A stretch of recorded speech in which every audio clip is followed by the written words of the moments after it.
Friends, Brian here for Middle Aged Mind and Muscle, and we are going to do a reading your comments video on my video about pec tears, the pec tear video. I talk about my 4 pec tears, what I'm doing about it. I go into more detail. So we are going to start off with Joe Cool, okay?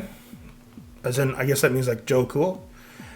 Came off a pec tear from a year ago. Absolutely fucks with your mind. Got mine from doing dumbbell flies. Ooh. And I'm scared to even incline chest press. Good on you for sticking through having 4 of the bastards. It is true. It's not fun. It's, aside from a quad tear, I don't, or like, we're talking like a tissue tear, not like breaking your back or something. I can't imagine what could be worse. Okay. Sneaky Panda, 5 for that matter. He's not just a sneaky panda. There's 5 of them out there.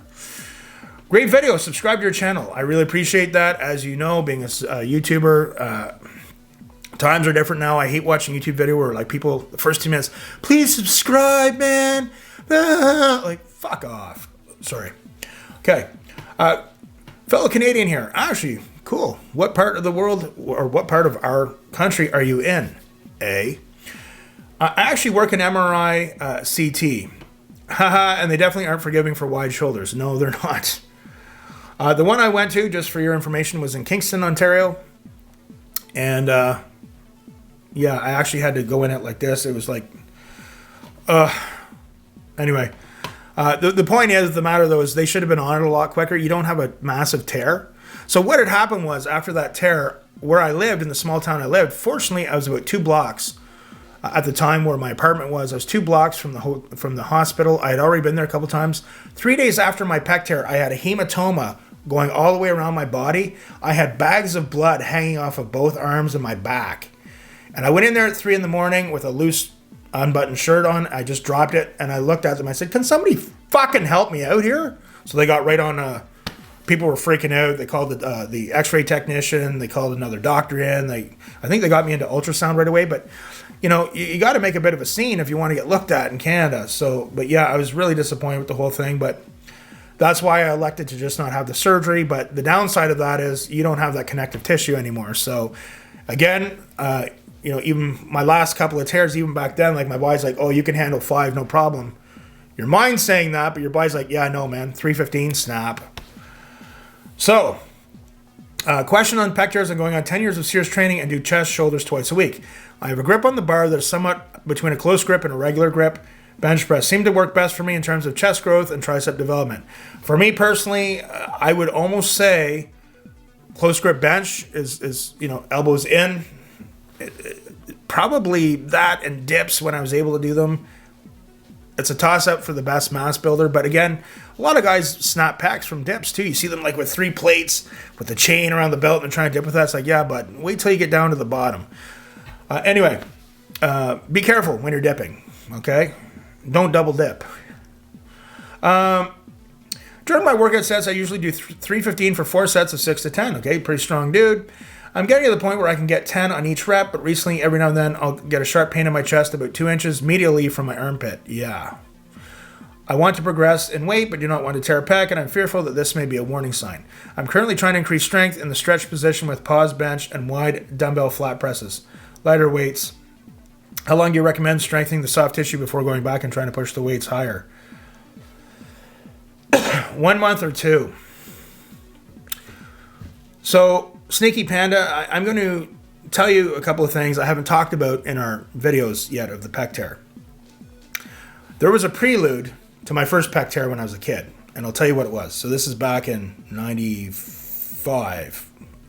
I took the plunge in 95 in the summer, but in the spring when I was done my first year of college, I had a roommate. My roommate had a little rabbit car, right? And they were out working on it one time. Now, I was totally natural, and I was pretty strong. So I went up and I picked up the back of the car like this. So my back was facing away. So my back was facing to the car, and I was facing away from the back. And I picked it up, but I felt a sharp pain in my right pec.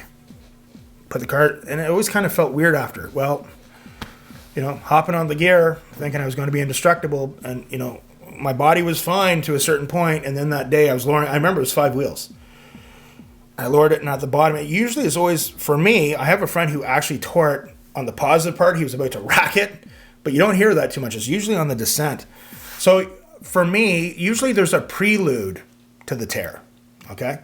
I remember my fourth and last pec tear before I said, fuck it, I'm done. I was training for an IPA powerlifting competition. And where I trained at an amazing gym. They had a monolift there, and I did a 600 squat. That was going to be my opener. So what you do for powerlifting, you do your opening lifts, your openers, 2 weeks before the competition to kind of set your body. And then the week before the competition, you take completely off to give your nervous system time to rest. So I was like, okay, cool. So my opener was going to be 600. Okay. And so I did the squat and the monolift. Actually, this is the video of it. And I did it. I smoked it, no problem. But having to keep the bar in place, 600 pounds, your pecs are involved. And I felt a little bit of a strain, nothing too serious, on my left side. Well, a day or two later when I went in for my bench press training and I was going to set my bench press opener, at this time it was raw. I wasn't using a suit.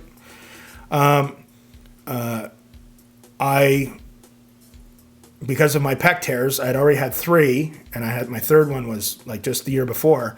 I was like, okay, like even though I'm capable, my body really is capable of probably doing, well over 4 raw anyway.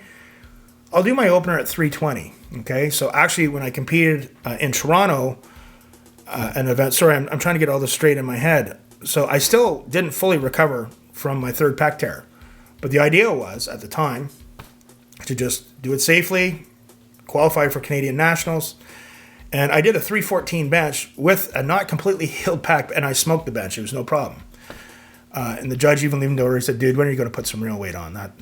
I'm like, yeah, Anyway, so I did the squat, but I felt a little bit of tightness in my left pec. That was the pec that I tore for my third pec tear the year before.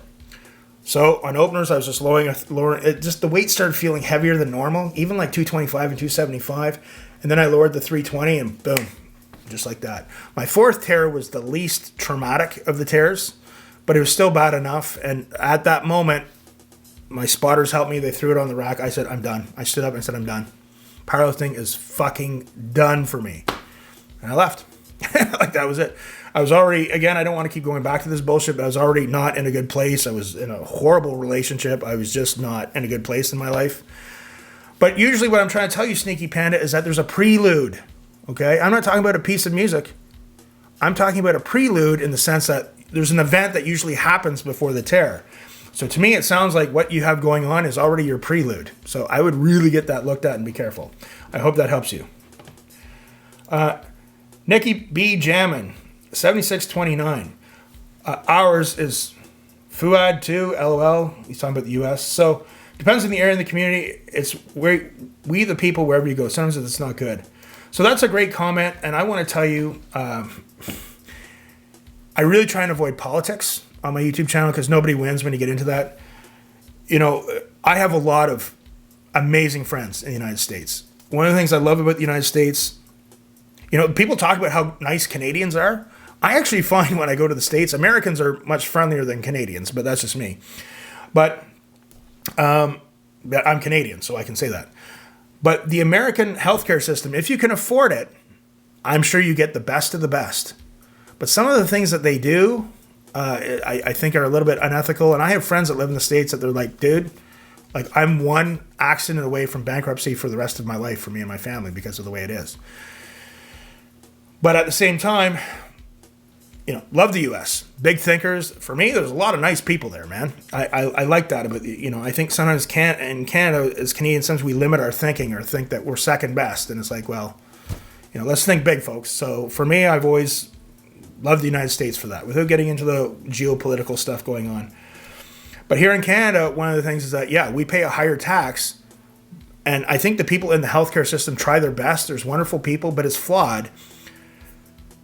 But I also say, if you watch my channel and really watch my messages, being someone who's been up and down with obesity and food addiction as an adult, I'm also saying to Canadians, I'm kind of using the words of JFK, even though he's not Canadian. He wasn't Canadian. But it's a very powerful message. He said, ask not what your country can do for you, but what can you do for your country? Meaning Canada. if we all took a little more responsibility for our health through diet and exercise, wouldn't that help our healthcare system a little bit, free things up a little bit? You know, you go to emergency room, there's not a lot of people in there look like they put any effort into their health, right? So, you know, it's just, it is a mess up here for sure. But as Canadians, I think, not just do I think the government and the medical system can do better, I think us as Canadians can do better as well. So if we're truly socialist, then let's really think of the other person by worrying about our health and taking care of our health to help them out too. So anyway, moving on. But great comment. I loved it. Accordionist. Hey, you are not famous with millions of subscribers like other fitness YouTubers, but damn, this video is so useful. You're full of wisdom and experience. Really appreciate this content. Hope you get really famous one day. Accordionist. I really appreciate that. I am doing a video. It might be out before this video, but it's about Sam Sulek and what I appreciate about him. And I go into a long talk about YouTube and the state of YouTube right now.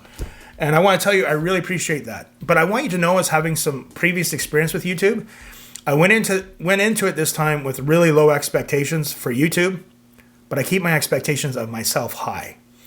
I hope you watched that video, and I'd really like to get your perspective on what you think about that.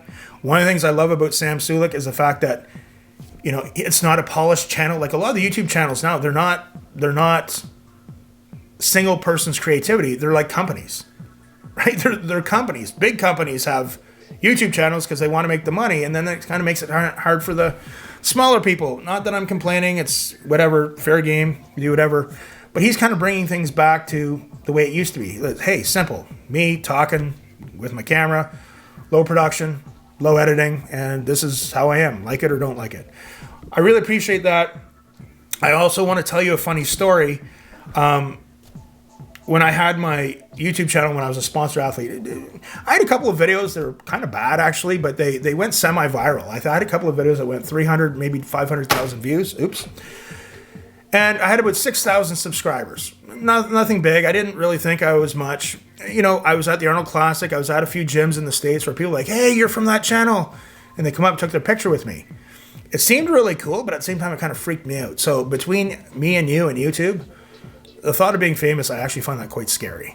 Especially now, if you watch some of my other very recent videos. I have one coming out called The People at the Gym Are Not Your Friends. Watch that and you'll understand for me like why I live a very reclusive life. This, YouTube, is my window to the world. I like it. It's a nice way with some buffering and a barrier to communicate with the world. And I appreciate people like you. Okay, that really meant a lot to me.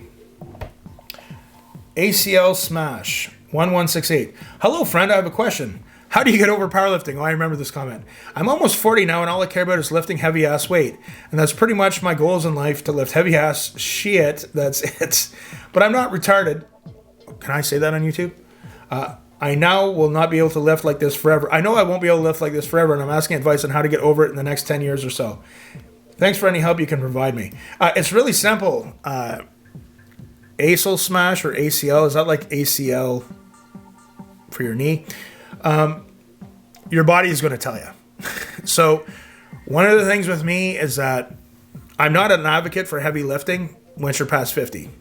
I did some crazy shit with lifting in my 40s, in my mid 40s, actually even in my late 40s. My best deadlift PR when I peaked, right when the vid started in 2020, I was 47. I did 675 for 3 reps. You guys have seen the video of me doing that a million times already. It's on the intro to the video. It's on the intro to my videos. And I wish the program called for 3 reps. I wish I went for 6 because I really felt I had 6 in me. Never going to get that back again. Can you imagine 47, 675 for 6 reps? So I don't know what that translates to for a 1 rep max, but it was probably in the mid 700s somewhere. But even then, I knew my time was, limited, and I already knew I wasn't going to be one of these guys that's going to keep pushing it in the 50s, right? So now, again, you know the story. I fell off the wagon. I got sick. I put on a lot of weight. My goal now is I just want to see physically if I can get in the best shape of my life in my 50s, at 50 this year. June 1st, we're going to see where I am because I'll be 1 full year of training and diet. 340, now I'm 270, see if we can get down to whatever, but it's more how I look now, and functional, flexible. But your body's going to tell you, right? I have one of my best friends. He's a national level powerlifter in Canada. He's got a big following. He's really strong. I used to train with him when I was really strong. We did some crazy shit. But he was doing those heavy skull crushers, and I'm like, dude, like, man, I wouldn't do that. Well, he tore his tricep. You know, your body is going to have a way of starting to let you know. So it's my own personal opinion that your body starts moving in a different direction. Okay, even in my 40s, I noticed it. But I was like, okay, I think what saved my ass was the fact that in my 30s, I didn't lift at all. So I had over a decade of no wear and tear on my joints and on my body. So I think that's one of the things that saved my ass, so I could do the crazy shit I was doing in my mid to late 40s. Doing bent over rows easily with 405 for reps. Peaking at when I did the crazy 405, loose form, of course, with 500 pounds at Tiger Fitness. Mark Lobeliner was right there. We were hanging out a bit. I was doing some crazy stuff, man. But I think that is what enabled my body to have a few years of that almost peak performance in my 40s. So your body's going to tell you. My suggestion for you is at some point, either your body's going to say enough's enough, or you're going to start to feel like, I don't feel the way I used to.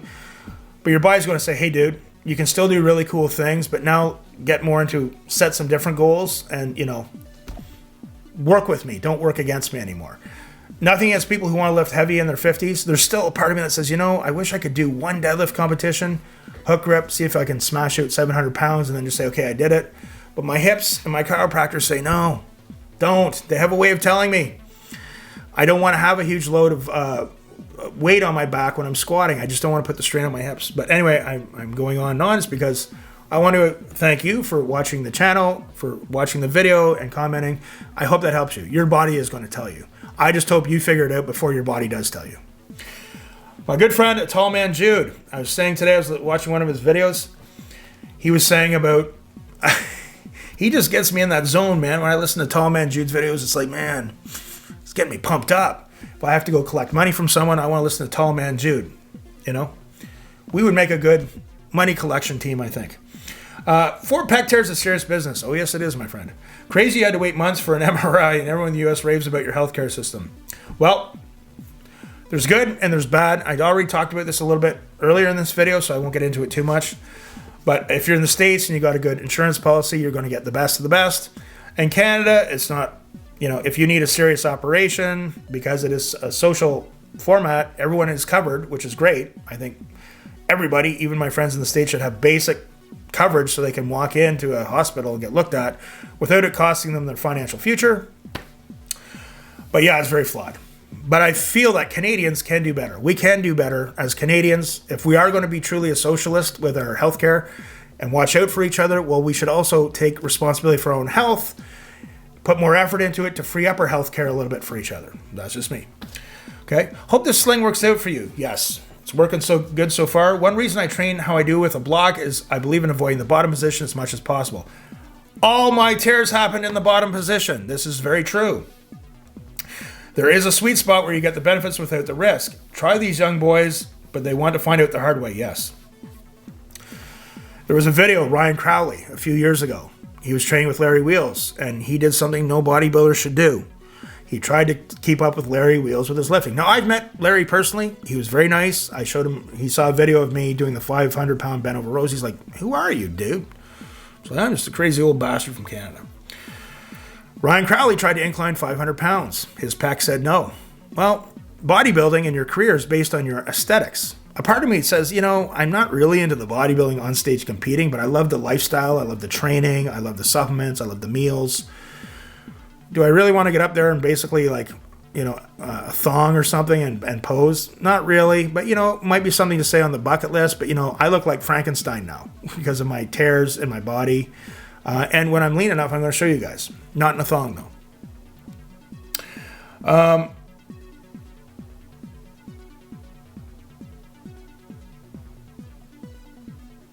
But anyway, yeah, so Ryan Crowley, there's a lesson for all you bodybuilders. Don't get caught up in that, especially with any type of pressing.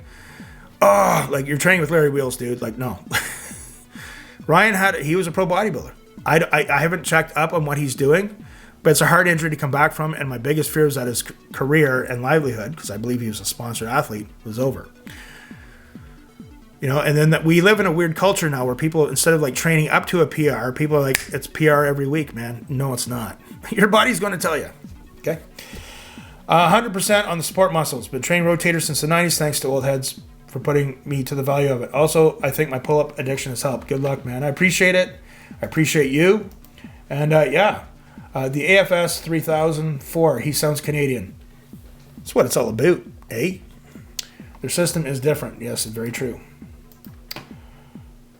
I will tell you one thing I miss about the States, and I'm hoping maybe by the end of the year, my partner and I, we can go down to the States. Border isn't too far from here. A little bit of a drive, but not too bad. I miss Texas Roadhouse.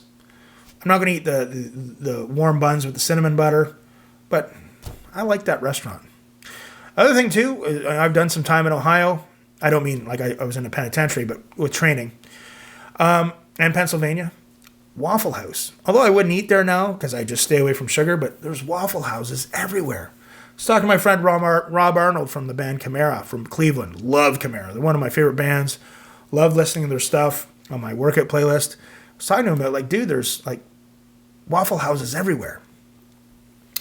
My good friend Alex Borgos, Alex Lips, 1971. Alex, love to get in touch with you. Do you have an email?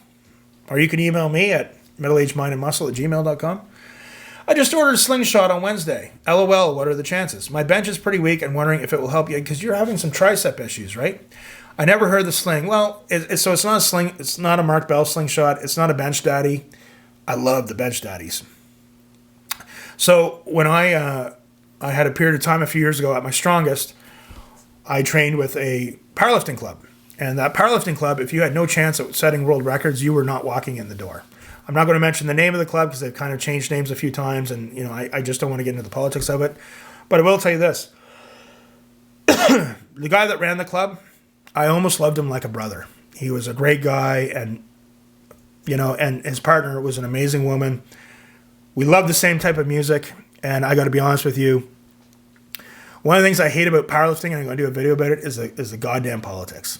And, when I had to leave a very bad relationship with someone who had a mental illness, it was a personality disorder, she trained too, and she became close with them. And, I tried not to say bad things, but I really love those two for that club, and I miss them. That's a friendship that I had that I miss.